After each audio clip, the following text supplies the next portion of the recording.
Olá! Se os acentos da língua portuguesa já pareceram um quebra-cabeça meio sem sentido, prepare-se porque hoje a gente vai desmontar esse mistério. Vamos ver que existe sim uma lógica muito clara por trás de tudo. A ideia aqui não é decorar, é entender como o sistema funciona. Vamos começar? O nosso caminho vai ser bem direto. A gente começa com o básico, as ferramentas, que são os próprios acentos, e depois vamos construindo o conhecimento passo a passo. Dá para ver como uma regra se encaixa na outra, até que no final tudo faz sentido. Então vamos lá. Começando pela nossa caixa de ferramentas. Antes de mais nada, a gente precisa conhecer cada peça, saber para que ela serve, quais são os sinais que usamos e o que exatamente cada um deles faz. Primeiro, o mais famoso de todos, o acento agudo. Pense que ele tem duas missões. A primeira é mostrar qual é a sílaba mais forte da palavra, a sílaba tônica. E a segunda é abrir o som da vogal. Escuta só, história. Já. É um som bem aberto, bem vibrante. E na sequência vem o oposto dele, o acento circunflexo, o famoso chapeuzinho. Ele também marca a sílaba forte, mas em vez de abrir, ele fecha o som da vogal. O melhor jeito de entender é comparando o som aberto de avó com o agudo e o som fechado de avô com o circunflexo. O acento muda tudo. Agora, um caso bem específico, o acento grave. Olha, pode esquecer a sílaba tônica com ele. A única função desse acento é indicar a crase. E o que é crase? É a fusão de dois As em um só. Quando a gente vê aquele a, significa que ali tem uma preposição a mais um artigo a. Simples assim. E para fechar nossa caixa de ferramentas, outros sinais que são importantes. O tio deixa o som mais nasal, sabe? Como em amanhã. A cedilha faz o C ter som de S. O apóstrofo mostra que uma letra foi embora, tipo em gota d'água. E o trema? Bem, o trema se aposentou no português do Brasil. Ele só aparece hoje em nomes estrangeiros. Certo. Ferramentas apresentadas, agora vamos para a fundação de todo o sistema. A gente vai começar pela regra mais simples e mais poderosa de todas. Eu gosto de chamar de regra de ouro, porque ela é a nossa base, aquele ponto de partida que nunca falha. A pergunta que todo mundo faz é essa, né? Com um monte de regrinhas, por onde eu começo? Qual é aquele porto seguro que não tem exceção, que não tem erro? E a resposta é essa aqui, e pode acreditar, é a regra mais libertadora do português. Todas as palavras proparoxítonas são acentuadas, sem nenhuma exceção. Se a sílaba mais forte da palavra for a antepenúltima, ela ganha um acento. Fim de papo. Essa é a nossa âncora. E aqui a gente vê isso na prática. Olha só, álcool, máscara, zênite. Repare que não importa com que letra a palavra termina. Se a força está na antepenúltima sílaba, o acento vai estar lá. É a regra mais confiável que existe.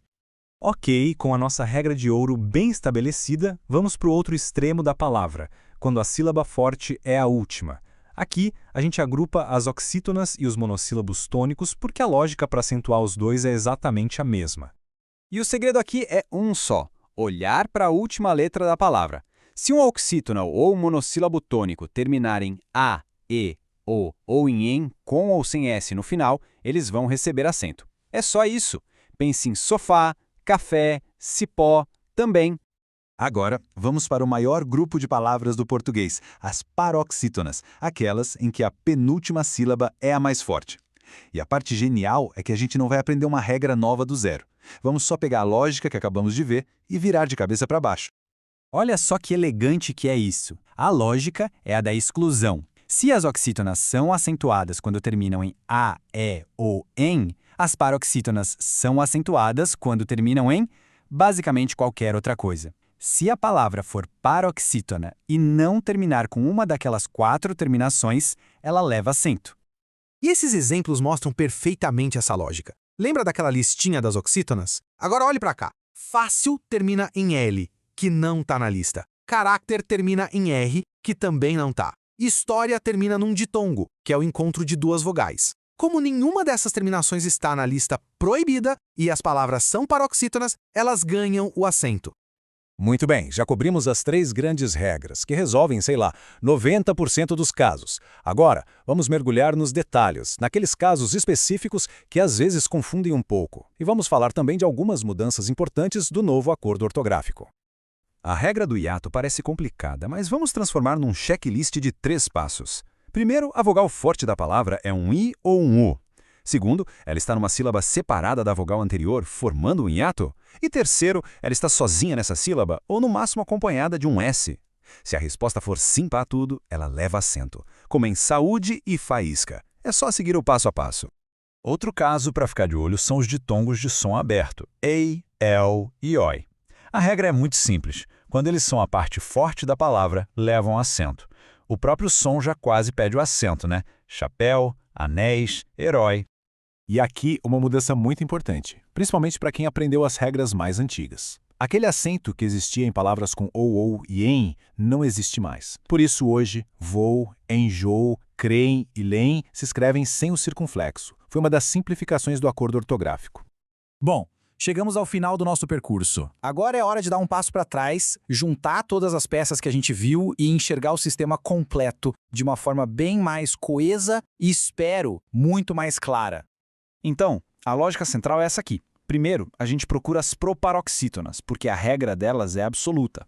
Depois, olhamos para as oxítonas e conferimos se elas têm uma daquelas 4 terminações. E para todo o resto, as paroxítonas é só aplicar a regra ao contrário. Por fim, damos uma olhada se não é um daqueles poucos casos especiais. É um fluxo de pensamento, não uma lista de regras soltas para decorar.